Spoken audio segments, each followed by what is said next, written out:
دا هغه مرتبه ده قاتلین به لګیایي اغیار به لګیایي هغوی به وایي چې مونږ شیخ صاحب د دنیا نه کټ کړ نو نعوذ بالله جوړې چېرته دا کمزورې مرتبه حاصله کړه نه الحمدلله استاذ محترم هغه مرتبه حاصله کړله چې د هغه انسانانو په باره کې الله پاک وایي ولا تقولوا لمن يقتل في سبيل الله اموات بل احياء ولكن لا تشعرون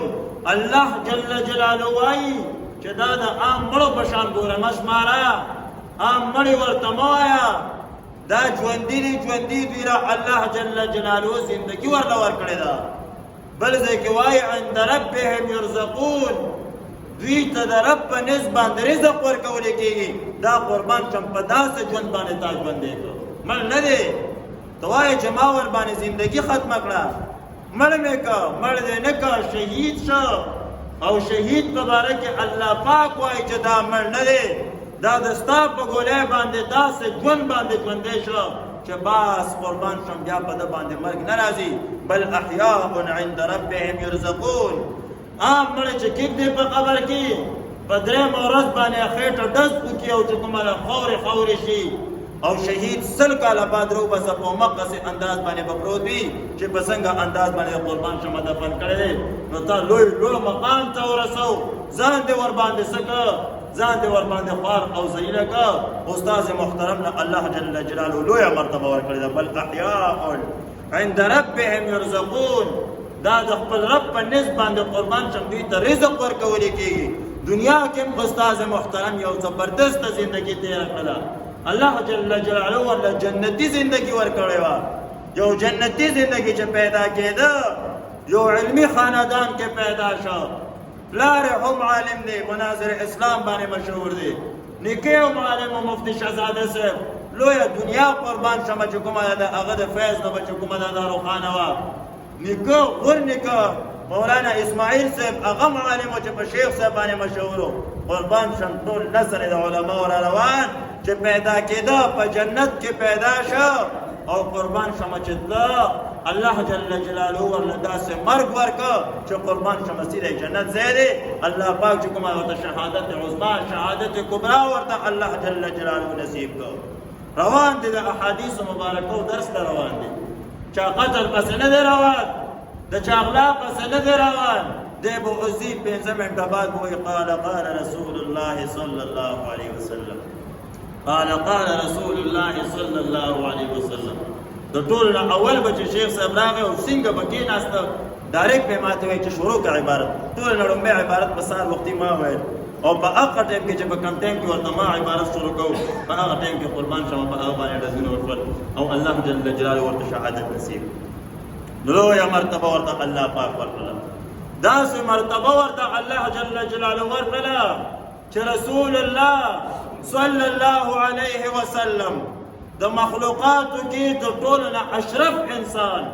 د فرشتو نه ورله الله جل جلاله لوړ مقام ورکړی دی چې په روضې اطهره کې د بدن مبارک سره کمې خاورې لګېدلې دي رب ذوالجلال ته د خپل عرش نه هم زیاتې محبوبې دي هم هغه ذات وایي چې والذي نفسي بيده قسم مې دې په هغه ذات باندې وي چې د چا په لاس او په دست قدرت کې زما روح دی لوددت ان اقتل في سبيل الله ثم احيا ثم اقتل ثم احيا ثم اقتل ثم احيا ثم اقتل سلور کرت رسول الله صلی الله علیه وسلم ارمان کړی چې کاش ارمان دا زما خوښه ده چې زه د رب ذوالجلال په لاره کې شهید کړی شم بیا ژوندی شم بیا شهید کړی شم بیا ژوندی شم څلور کرته رسول الله صلی الله علیه وسلم ارمان کړی دی زما استاد محترم هغه ارمان قربان شمه ترسره که او حقه د شهادت جامې څه که دا یې نوش کړ دې ته رسول الله مبارک دا ارمان کړی دی شهید د الله جل جلاله لوړ مقام ورته ورکړی لوړ مقام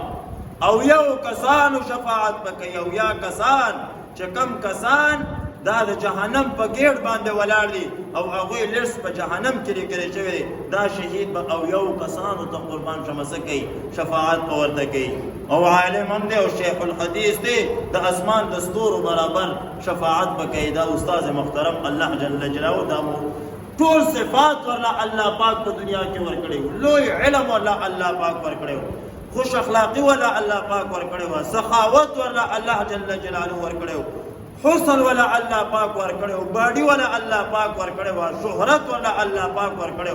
ټول ارز باندې قربان شم موصوف صرف په یو صفت کې کمی او چې شهید اسلام هغه ورته الله جل جلاله ورنصیب کا دا یو صفت قربان شم بس شهادت په ژوند باندې حاصل نه دا ولا الله پاک په ژوند باندې ورکړو شهادت دې داسې چې دا د نو جان نوش کړي نه قربان شم په هغه باندې ترسېږي نه الله جل جلاله ولا شهادت په اخري ژوندۍ کې څنګه دا ورته ورکړه د استاد محترم قربان شم صفات دي شهید اسلام شیخ الحدیث زینت المحدثین ادریس نور الله مرقده الله پاک دی دا هغه قبر مبارک دا د نور نه ډکي او همدارنګه رسول الله صلی الله علیه وسلم بیان فرمایي چې دوه قطرې الله جل جلاله ته ډېرې زیاتې محبوب دي یو د شهید هغه وینه چې کله دا د بدن نه راوبېږي چې ځمکې ته نه رسېدلی الله جل جلاله ورباندې د مغفرت کوي او بل دوه یو ستر هغه د الله جل جلاله د یرې نه چې د سترګو نه کمې اوښکې وبهیږي دا الله جل جلاله ته ډېرې زیاتې محبوب دي لویه درجه دو اثرات الله جل جلاله ته محبوب دي یو اثر هغه د ټوپک د ګولې د غشي او د توري اثر چې د انسان په بدن کې پیدا شي د الله پاک په لاره کې دا الله جل جلاله ته ډېر محبوب دی یو بله فریضه الله پاک د الله پاک فریضه بنده ادا کوي حج ته روان دی خپې کولی شولې